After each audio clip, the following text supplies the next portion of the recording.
I'm going to speak directly to our youth. What I mean by youth is not all you sprightly souls who swear that you're young at heart. I literally mean kids, preteens and teens, and young adults, university students and graduates, Gen Z, and young millennials. Everyone else is free to listen in, especially parents. For you youngsters, I hope you have the stamina for a long sermon. I've heard from our youth in previous years, that it's become a badge of honor to be able to sit through one of Rabbi Hirsch's sermons. They come up to me afterwards, they say, I stayed till the end with great pride. The first thing I want to say is that young people always intimidate me, because I've noticed that in recent years, I've become much less intelligent. When I was your age, I was really smart. I knew practically everything there was to know. I had all the books I read, the essays I wrote, the diplomas I earned, and the exams I passed to prove it. You should have seen me in my younger days. The solution to all the problems of the world were so obvious and simple. I could solve all of them if only my parents' generation, who actually created those problems, would just listen to me. I'm not really sure where all my intelligence went in the last few decades. So whenever I say something to or about younger people, I'm never sure whether I'm offering age-old wisdom or I'm just an aging boomer, shaking my fist in the air and cursing the winds of change as has every generation before me. Over 2,400 years ago, Socrates criticized the young of his age. Our youth have now bad manners, contempt for authority, they show disrespect for their elders, and tyrannize their teachers. And that was Socrates. You kids study Socrates yet? You know what happened to him? You know what happened to Socrates? He went around Greece giving everyone advice, and they poisoned him. They said he corrupted the minds of Athenian youth. Elders, especially those who are invested with sagely status, like rabbis, are expected to transmit incontrovertible, incontestable, age-old truths. But you should know, I have no greater grasp on reality than you do. I have no better understanding of truth than you. I'm kind of in the dark, like everyone else, just trying to do my best, secure in my insecurities and certain in my uncertainties. And therefore, young people, consider what I say with healthy skepticism. Not only with a grain, but a pound of salt. You're free to dismiss it all. Okay, boomer. But I have an obligation to speak with you honestly and forthrightly in plain English, especially in these times, as the golden age of American Jewry that your parents enjoyed and helped forge appears to be ending. We have entered a deepening and darkening corridor of danger, and it is incumbent on Jewish leaders to speak bluntly. I sense that many young Jews are searching, even yearning for guidance, and we're not giving it to you. We're failing you. Many of those who are speaking clearly to Jewish youth are the ones who are either unlearned in Jewish values. You can identify some of them because they begin their soliloquies with, as a Jew, and then they spout whatever pops into their head. I call them the as a Jews. Others are not even Jews, which doesn't discourage them from lecturing us about Judaism. They allow themselves to define for Jews what constitutes good Judaism and bad Jews, good Jews and bad Jews, or as Congresswoman Omar said, pro-genocide and anti-genocide Jews. Really? Like you young people, would you ever dream of gaslighting your friends that way? Would you deign to tell your African American friends that what they consider anti-black discrimination is nonsense? Would you lecture your Muslim friends about Islam? Some people behave towards Jews in ways they would never condone or tolerate for themselves. As you make your way in the world, remember that like every other minority group and like every other faith and practice, Jews get to define Judaism. Others get to decide whether they accept us as we see ourselves. And even if you young people disagree with and dismiss my thoughts, and based on some angry letters and emails that I've received in past years throughout the United States, many will still. I won't be offended or discouraged, because you should know one thing. I love you. Not personally, of course. I don't even know all of you. The many of you who I do know are terrific people, even if sometimes I think your views are wacky and your preferred political candidates are, how shall I put this, undesirable. What I mean is that I love the idea of you. I've been thinking of you my entire career. Everything I've done, everything we aspire to achieve here is in one way or another connected to you. You are our future, whether we like it or not, or you like it or not, or you are prepared or not. My generation will soon be handing over to you this entire miraculous edifice we call Judaism.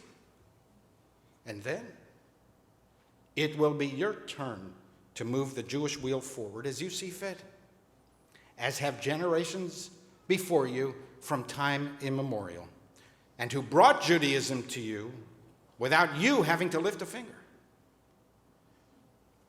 In her final years, my mother casually said something to me that at first I thought was just the resignation of someone who knew her days were coming to an end, but upon reflection, I now consider enormously profound. As I was leaving my parents' assisted living facility after a 3-day visit, at the entrance to the building, as I was waiting for the valet to bring my car, my mother suddenly faced me. By then, she was so short that she reached even only my chest. And she said, "Look how orderly and certain are the generation. One generation goes, the next comes."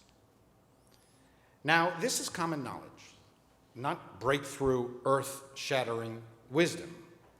Already 2,000 years ago, Ecclesiastes wrote, "Dor olech v'dor ba." One generation goes, another comes. But looking back, I realized that my mother was not merely proclaiming a common truth, some cliche about the comings and goings of the generations. She was saying, I know my end is near. I will soon pass on, as have almost all my friends and relatives. I must give way to you. What I think my mother understood in the deepest visceral way is that the ordering of the generations is not merely a scientific or biological fact. It is a moral judgment, God's will. One generation is meant to give way. One generation is meant to take over. This is the architecture of the universe, built into the very blueprint of existence. Sometimes the older generation hangs on too long, not knowing when to leave. And sometimes the younger generation seeks to take over before they're ready. Still, the process is inevitable, ineluctable, and indispensable. And therefore, dear younger friends, it will soon be your turn. It must be your turn. You must evolve from the common truth, one generation gives way to the next, into the personal truth. I must step up. There's a short but profound midrashic passage. Shlosha shemot nikru lo la'adam. Each person is known by 3 names. The name his parents call him, the name others call him, and the name which he earns for himself. And the passage concludes, Tov mikulan, ma shekonehu la'atzmo. The most important name is the one we earn for ourselves. To all of our magnificent young people, my prayer for you is that you honor your 3 names. First, the name your parents gave you. When we are born, we have no agency. We are acted upon. We receive. We do not give. We inherit. We do not bequeath. Our name was bestowed upon us. No one asked us. We had no choice in the matter. You are Jewish, and many of you received Hebrew names from your parents at birth because of those who came before you. This miraculous chain of transmission that began millennia ago in the ancient Near East has led to you in 21st century New York City. Many times this chain was almost broken, both in your family and the broader Jewish family. But your people was implanted with enormous forces of will that you have inherited that allowed us to rise time after time. Even the great civilizations thrived but for a moment. Once knocked down, they couldn't get up. The distinctive attribute of the Jew is not that we were knocked down, but that we got up time after time. That is the name that your parents gave you. We who have been through so much together, seen so much, endured so much, we have walked through the valley of the shadow of death together and have climbed the highest heights. We belong to the Jewish people. And that means that we have a debt to those who came before that must be repaid, perpetuating Jewish life for those who come after. No matter how far you think we have strayed, no matter how wrong you think we are, do not turn your backs on our people, and heaven forbid, do not join our enemies who seek our destruction. I suspect that part of what infuriates contemporary anti-Semites, as their soulmates from centuries past, is the basic fact that we're still here. There is no example, no precedent in the entire history of civilization that a people this small should have such outsized influence on so many human endeavors. They've tried to eliminate us in every which way, anti-Zionism being the latest and safest incarnation. You don't even have to say Jew anymore. Zionist or Israel suffices. The breadth and depth of the hate is staggering. No country on earth is more slandered, harassed, harangued, and bullied, even by its friends. And still, Israel thrives, contributing mightily to Western life. This tiny state with few natural resources, surrounded by the most vicious fanatical foes. Israel should be losing these wars, and yet we just keep on coming back. keeping on. Most of all, they hate us because they can't understand how we're still here, says one of the characters in the prayer for the French Republic. Alas, it's harder now to be an American Jew. It is not only the increasing and intensifying episodes of violent Jew hatred. It's also the overall atmosphere, the social and intellectual accusations, condemnations, and denunciations practically all of you young people have already experienced in school, universities, and in your professional endeavors. Expressing our Jewish identity in public now often carries a price. This was always the norm throughout Jewish history. But the past 50 years in America have been the blessed exception. It was easier for your parents. We are reverting to the historical mean. And history chose your generation to contend with the change. I know it's a burden. But it is also your privilege to bear this burden on behalf of the Jewish people and all the past generations of Jews who bequeathed our heritage to you. I hope that the challenges and anxieties of our times strengthen your commitment to our people and create a fierceness of Jewish identity in you that perhaps didn't exist before. After all, it's the very will to live Jewishly with meaning, purpose, and dignity that previous generations held onto in the face of obstacles greater than ours that led to our being here today. And it's now your task to build the next link in the chain, as 150 generations of Jews have done before you.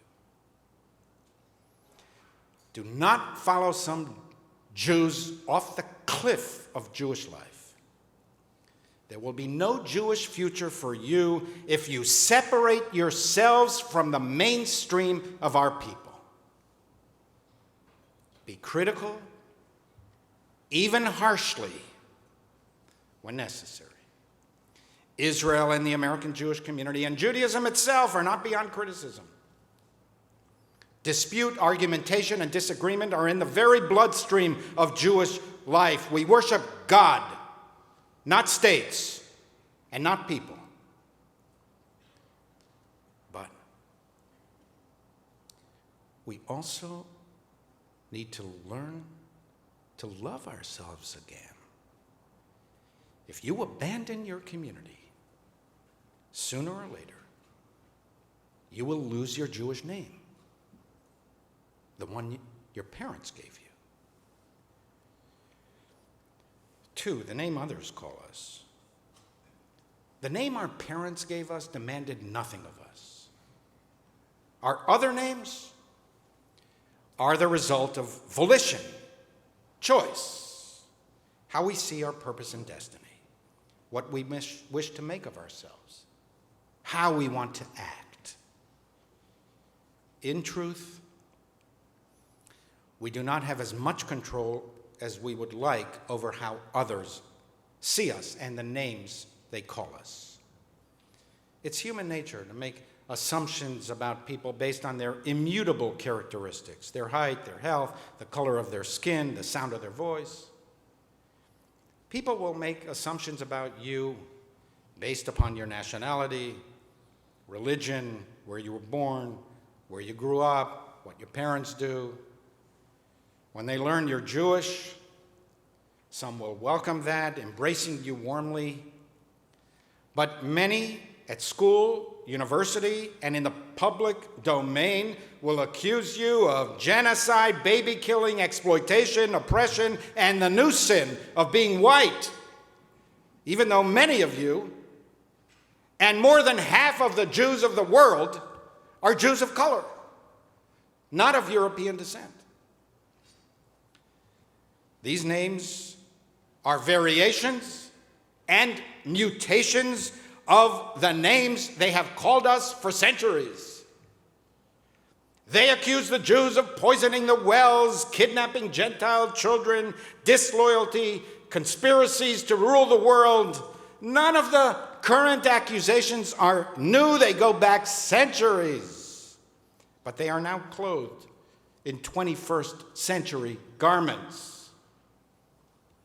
They're so ingrained in the fabric of Western life that many of those who you will meet will not even be aware that they are regurgitating age-old anti-Semitic tropes. Even though you don't have as much control as you would like over the name others call you, you have more control than you think.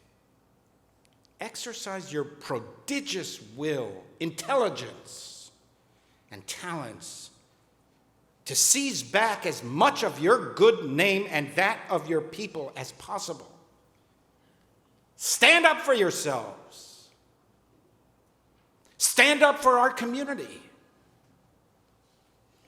Be proud Jews. On the one hand, you will make fierce enemies. You will lose friends. You might be kicked out of clubs. Climate activists might want to impose on you their ideological purity tests and demand that you check your support for Israel at the door. Gays for Palestine, who would actually be killed if they promoted a gay lifestyle in Palestine, might feel triggered by a Zionist on campus. If they kick you out of their clubs, and it's contrary to school policies, demand fairness. If they kick you out of their clubs and they are allowed to do so, or the atmosphere is simply too toxic, establish your own clubs. That's what Jews did a century ago. And soon, our clubs became so excellent that people wanted to join us. They wouldn't let Jews into white shoe law firms. So your grandparents and great-grandparents established their own firms. And within 2 decades, everyone fought to get into those firms. And eventually, some Jews became the senior and managing partners of the whitest of white shoe law firms. Do not confuse moral conviction with moral preening and virtue signaling. Stand up for the truth. Not only your truth. That phrase is an unserious banality, typical of the lazy thinking of our times. Stand up for the truth. Without pursuing truth, the assumption that the truth wins out is just a prayer, not a plan, a platitude, not a program. Stand up for yourselves. Passing through the fires of injustice and emerging on the other side strengthens us even if we get flamed in the process. Inclusion is good, but not at the price of your soul. Popularity is good, but not at the price of your integrity. Acceptance is good, but not at the price of performative virtue signaling. The Western world is losing the plot again with respect to the Jews. The level of Jew hatred tolerated and excused in the West is insufferable. A synagogue was attacked this morning in Manchester, England. 2 people were killed and several were injured on Yom Kippur, the holiest day of the year for Jews. This funny flotilla of lost souls arrived at Israel's maritime borders on Yom Kippur, the the holiest day of the year for Jews. After demanding ceasefires for years, now, with a real ceasefire offered on the table, all Hamas has to do is say yes. It is supported by the entire Arab League. Yet there is utter silence on the part of the ceasefire crowd, utter silence. Ceasefire, ceasefire, ceasefire for years. What happened to their concerns for Palestinians? Where are the protests? The insistence for the good of Palestinians to accept the offer and lay down their arms. What a bunch of self-righteous, puffed-up hypocrites, tolerated and excused by too many in the West at the highest levels of government. We need to make anti-Zionism disreputable again. We need to strip it of its veneer of virtue. There can be no such thing as virtuous anti-Semitism masquerading as virtuous anti-Zionism. Accusations of genocide. Anti-Zionism as they mean it, not a nice little seminar in some kind of university. Anti-Zionism as they mean it, including candidates for higher office, is a blood libel against the Jewish people. And it encourages and leads to acts of violence against Jews, the likes of which we saw in Manchester this morning.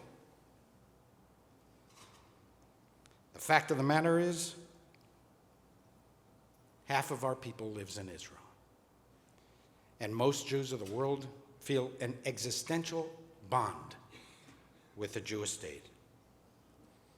I hope that you do too. It is independent and irrespective of the policies of any given government. Everyone can do something. Everyone can push back. Every act counts. Every word makes a difference. And even if you think to yourself, how is this one little measly action going to change anything? Remember, your goal is not only to repair the world, but also to repair yourselves by defending your principles, your values, your self-respect and dignity in what is often a contaminated moral environment. You will be stiffening your backbone. You will prove to yourself that you can stand up to adversity, that there are values worth fighting for and sacrificing for, and that it is your responsibility to participate in the fight for justice, righteousness, and decency. And if you do nothing, which is how so many behave, you should know that doing nothing is also something. Non-action is action too. Roman historian Cato the Elder taught that never is a person as active as when they do nothing. You will then just be handing your future over to others so that they will set the course of your life and the direction of our society. But if you act, you will free yourself from the frustration, cynicism, and sense of powerlessness. Yes, it might bring you into some confrontation with those who have different values, and they may kick you out of their clubs. But you know what? Even that will be a form of liberation. You will be free of the tyranny of the mob forcing you into straitjackets of conformity. And you know what will happen then? Even without seeking it, people will gravitate to you. You will awaken, rouse, and motivate them. everyone resonates to the thrilling sounds of inspiration, those unique vibrations of authentic commitment that pluck the strings of our heart and excite the music of our soul. Exceptional times produce exceptional people. I've met some of your extraordinary peers, amazing, incredible individuals who did not ask to be placed into the fires of adversity. They just wanted to go to school and get a degree. But they stood up and met hateful forces head on. And they have become heroes. Young people who have made a dramatic, historic difference. They stood up at Columbia, Harvard, UCLA, and many other campuses. And see what they inspired? These institutions now admit that they failed miserably to protect Jewish students. The idea that UCLA administrators could stand by for a week, meekly, duplicitously, and cowardly tolerating the hostility of pro-Hamas protesters who prevented Jewish students from crossing the quad and getting to class, it makes my blood boil to this day. Not because of the hateful students. I know where they're coming from and do not expect anything more of them. It was the administrators, the so-called adults in the room, who so disappointed and outraged me. They knew it was wrong. They didn't need lawsuits to tell them. We told them back then. I preached about it the week it was happening. They violated their own policies. Federal investigators described them as deliberately indifferent.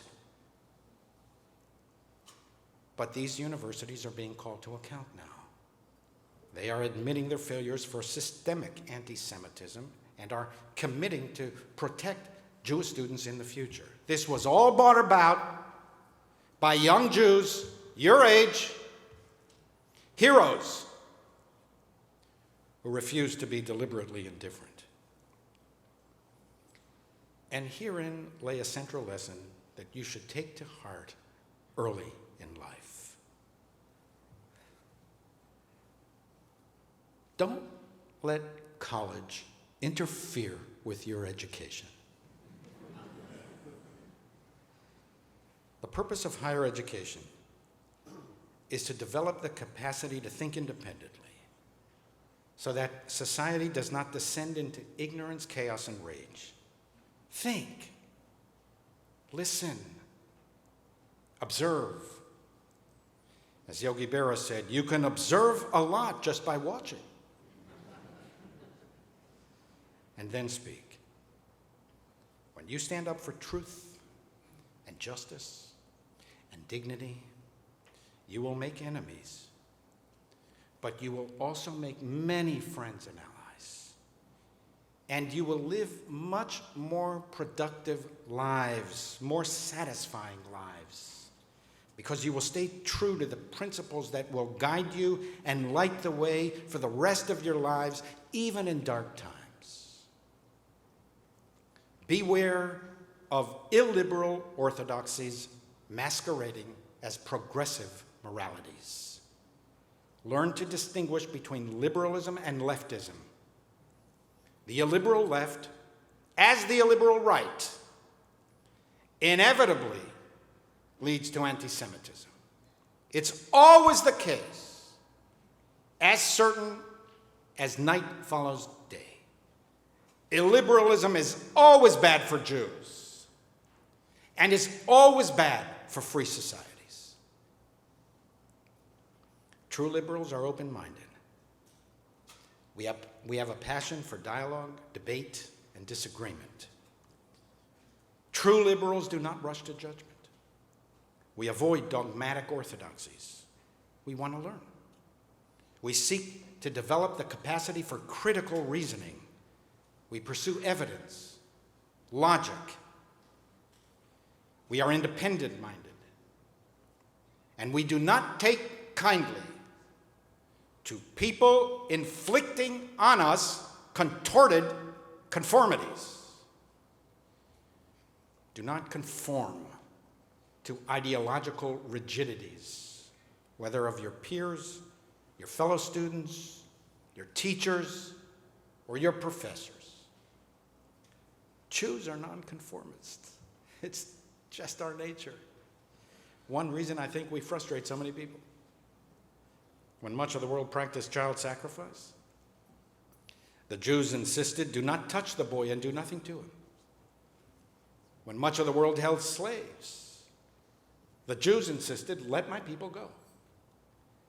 When much of the world oppressed the foreigner, the Jews insisted, you shall not wrong the stranger, for you were strangers in the land of Egypt. When much of the world exploited their laborers, the Jews insisted, the seventh day is a day of rest. You shall do no work. You, your indentured servants, the foreigner in your settlements, and even your animals. When much of the world practiced idolatry, the Jews insisted, there is one God in heaven and earth. Judaism itself is one giant declaration of defiance and nonconformity. Over the years, many of our students here in the synagogue attended the Trinity School up here on the Upper West Side. Anybody go to Trinity or went to Trinity? I remember hearing about one Jewish couple who were militant and vocal atheists, and they sent their child to Trinity to give him a first-class education. About a month after he began, the parents asked their son what he had learned in school that day, and he described math and English and history and geography, and then casually said, you know what, Mom and Dad? They taught us the meaning of the word Trinity. And did you know that it means the trio of the Father, the Son, and the Holy Spirit? The boy's father, barely restraining himself, grabs his son by the shoulders and seethes, son, there's only one God, and we don't believe in him.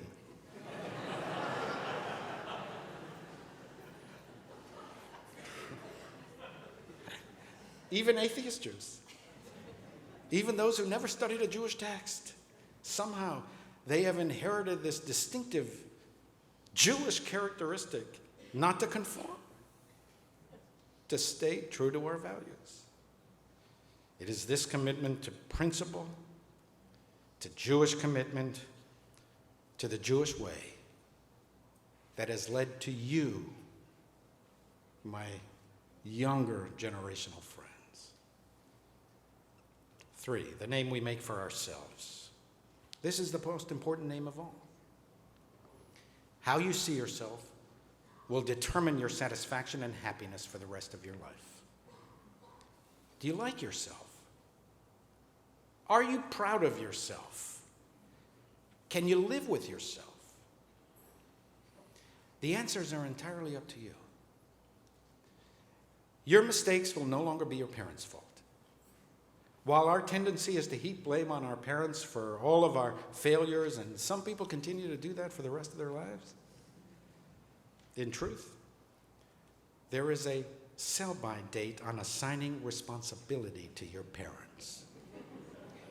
When you're on your own, you own your decisions. You'll fall short plenty of times. Everyone has setbacks. Everyone has disappointments. Everyone loses. Everyone fails. If you do not fail, you do not achieve. To aspire means that our reach will always fall short of our grasp. Everyone makes mistakes.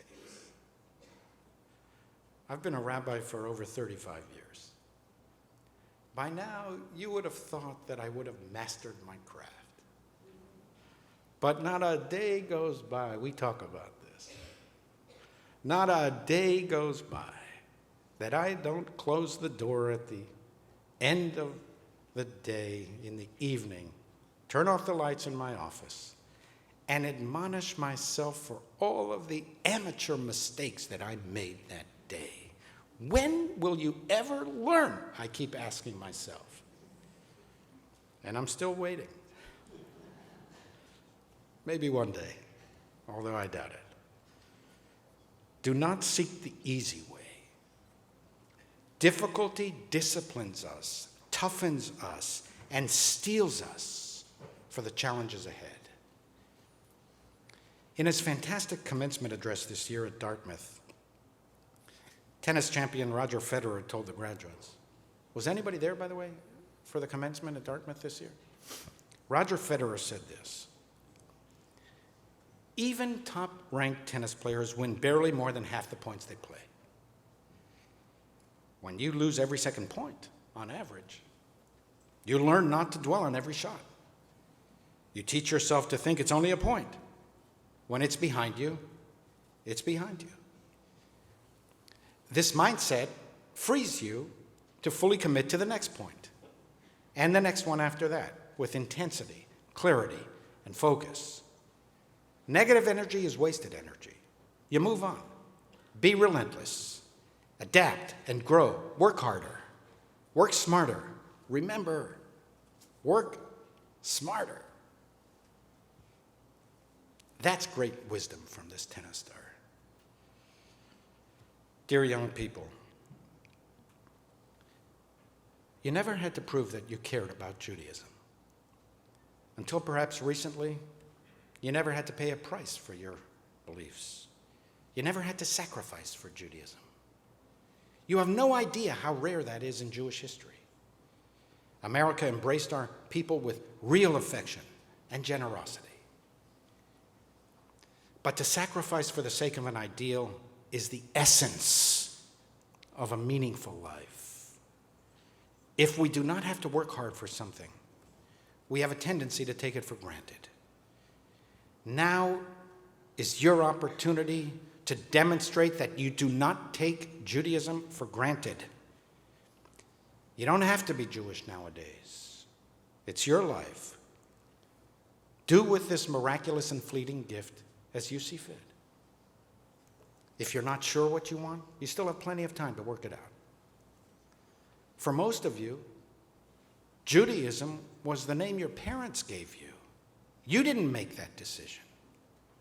It was imposed upon you at birth. But at some point, you must make a decision. A non-decision is also a decision.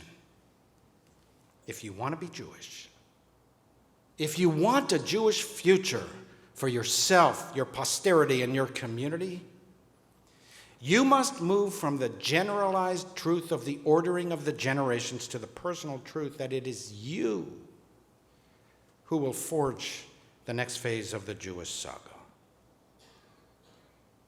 You will change things, that's certain.